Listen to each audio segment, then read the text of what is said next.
Tired of warehouses and upfront inventory costs eating into your profits?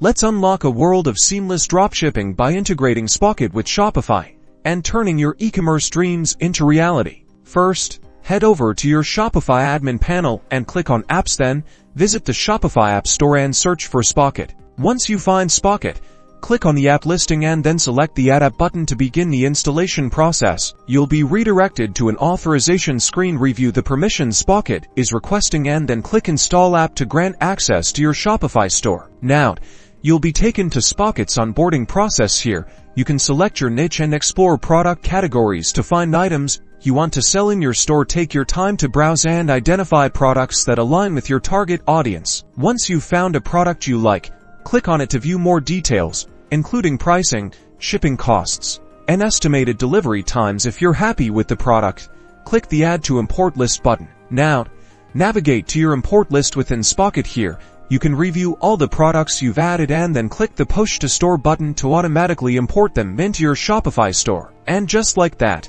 the products are now live in your Shopify store. From here, you can customize the product descriptions, pricing, and other details to match your brand. When a customer places an order on your Shopify store, Spocket automatically handles a fulfillment process, shipping the product directly to your customer. You can track the order status directly from your Spocket dashboard. Congratulations, you've successfully integrated Spocket with Shopify, opening the doors to a streamlined dropshipping experience. Now you can focus on marketing your store and scaling your business.